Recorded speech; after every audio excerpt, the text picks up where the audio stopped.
نحمدہ و نصلی علی رسول الکریم اما بعد۔ ایک صاحب نے پوچھا ہے کہ کافر کے جنازے کی نماز پڑھیں تو اس سے ہمارا نکاح ٹوٹ جاتا ہے یا نہیں، ایک سوال ہے۔ دوسرا سوال یہ ہے کہ کیا کافر کا جنازہ ہم پڑھ سکتے ہیں؟ دو۔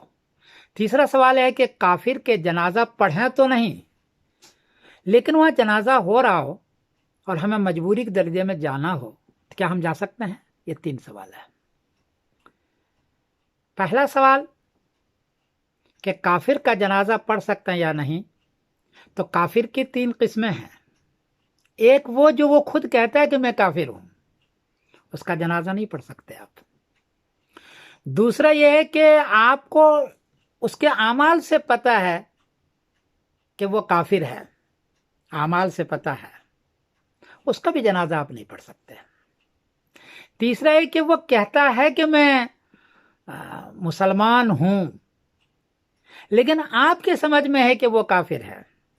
وہ کہتا ہے میں مسلمان ہوں، آپ کے سمجھ میں ہے کہ وہ کافر ہے، ان کا جنازہ ہم پڑھیں کہ نہ پڑھیں؟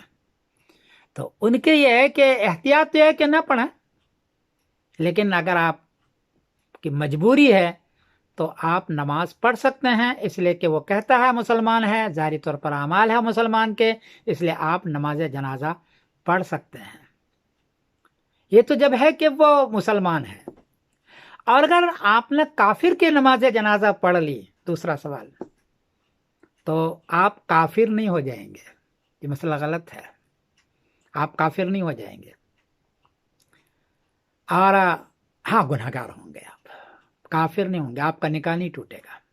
اس لیے یہ جو چل رہا ہے کہ کافر کا جنازہ اگر پڑھ لیا تو نکاح ٹوٹ جائے گا یا کافر ہو جائے گا، تو وہ کافر نہیں بنتا۔ کافر تو بنتا ہے 6 چیزوں کی جو چیز ہے ایمان کی، اس کو انکار کرنے سے کافر بنتا ہے۔ نماز جنازہ پڑھنے سے کافر نہیں بنے گا، ہاں گنہگار ہوگا۔ یہ تو 3 چیزیں ہو گئی۔ اور اگر کافر ہے، اب آپ جانتے ہیں کہ کافر ہے، لیکن آپ کو مجبوری ہے، آپ کا رشتہ دار ہے یا کوئی ایسی مجبوری ہے، تو اس کے کفر میں، اس کے شرک میں آپ شریک نہ ہوں، کفر میں شرک میں شریک نہ ہوں، ان کے لیے دعائے استغفار آپ نہ کریں، اس لیے کہ منع فرمایا ہے قرآن پاک میں۔ لیکن شرکت مجبوری، ہاں مجبوری ہے، پہلے سمجھو، مجبوری کے درجے میں اگر ہے تو آپ تھوڑی بہت شرکت کر سکتے ہیں۔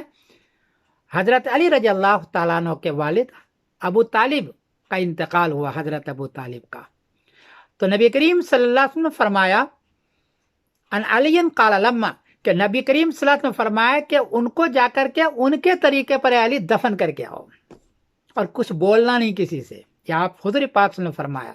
حدیث یہ ہے ان علی، یہ حدیث ہے سنن الکبریٰ نسائی کی، باب ہے الامر بالغسل من موارد المشرک، اور صفحہ نمبر ہے 150، اور حدیث کا نمبر ہے 193، حدیث کا نمبر ہے سنن الکبریٰ بیک نسائی میں ہے یہ۔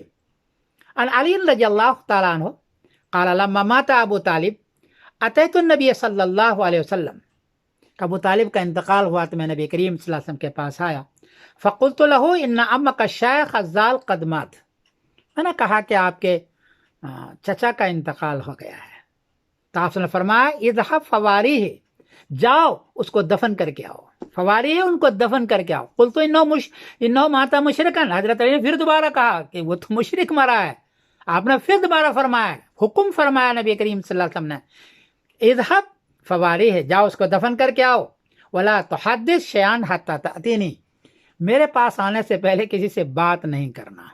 یہ فرمایا نبی کریم صلی اللہ علیہ وسلم نے حضرت علی رضی اللہ تعالیٰ عنہ کو، اس لیے کسی مشرک جانتے ہوئے کہ مشرک ہے، اس کے جنازہ تو نہیں پڑھا لیکن دفن میں شریک ہو گیا کسی مجبوری کے درجے پر، اس کی گنجائش ہے، اس سے نہ ایمان ختم ہوتا ہے نہ نکاح ٹوٹتا ہے۔ اس لیے یہ جو تشدد والے فتوے ہیں یہ صحیح نہیں ہے۔ دوسری بات یہ ہے کہ ایک آدمی کہتا ہے کہ مسلمان ہوں، اور آپ بار بار کہتے ہیں کہ نہیں جی تم تو کافر ہو، تو نبی کریم نے منع فرمایا کہ کوئی کہتا ہے میں مسلمان ہوں تو بار بار اس کو یہ کہنا ہے کہ تم کافر ہو، ایسا نہیں فرمایا۔ حضرت خالد بن ولید رضی اللہ تعالیٰ عنہ نے ایک آدمی کو قتل کیا، اور نبی کریم کے سامنے کہا کہ وہ تو کافر تھا، تو آپ نے فرمایا حلا شققت عن قلبی، کیا اس کا تم نے دل چیر کر کے دیکھا تھا؟ اس لیے یہ جو چل رہا ہے ہر ایک کو کافر قرار دینا ہے کہ ایک بندوق بنا رکھا ہے، نبی کریم صلی اللہ علیہ وسلم سے منع فرمایا ہے۔ حضور پاک صلی اللہ علیہ وسلم کی تعلیم یہ ہے کہ کوئی آدمی اپنے آپ کو مسلمان کہتا ہے اور ظاہری طور پر وہ کافر نہیں کہتا ہے تو اس کا ہاتھ پکڑ کر کے اس کو کافر قرار نہ دے اور کافر کے فتوے نہ دیا کرے، یہ حضور پاک صلی اللہ علیہ وسلم کی تربیت کے خلاف ہے۔ یوں بھی ہندوستان میں اس وقت حالات ایسے ہیں کہ شیعہ، سنی، بریلوی، اہل حدیث کو مل کر کے کام کرنے کی ضرورت ہے۔ یہ جائے کہ فتوے دے دے کر کے سب کو انتشار کرنا، اختلاف کرنا، ٹکڑے کرنا، یہ صحیح چیز نہیں ہے۔ لیبیا میں، عرب کے ملکوں میں، شام میں یہی جھگڑے ہوئے شیعہ اور سنی کے، اور تیسرے نے آ کر کے اتنا اس کو مارا کہ دونوں کو ختم کر دیا، سارا ملک ختم کر دیا۔ اس لیے ہندوستان میں اس قسم کے فتوے کے ایک آدمی کہتا ہے کہ مسلمان ہو، اب آپ ادھر سے ادھر سے لا کر کے کہ تم کافر ہو جی، کافر ہو جی، یہ صحیح نہیں ہے۔ اتحاد کا مظاہرہ کریں آپ، اور کبھی مجبوری ہو جائے تو حضرت علی رضی اللہ عنہ کی حدیث پر عمل کر لیا کریں کہ جنازے میں شرکت تو کریں، جنازے میں جنازہ نہ پڑھیں، شرکت تو کریں، کفر کا کام نہ کریں، شرک کا کام نہ کریں، ایسا کام نہ کریں جو کفر اور شرک والی چیز ہو۔ مجبوری کے درجے میں ایسا کیا جا سکتا ہے۔ میں نے حدیث پڑھ کے سنایا۔ میں سمیر الدین قاسمی بول رہا ہوں، مانچسٹر انگلینڈ سے۔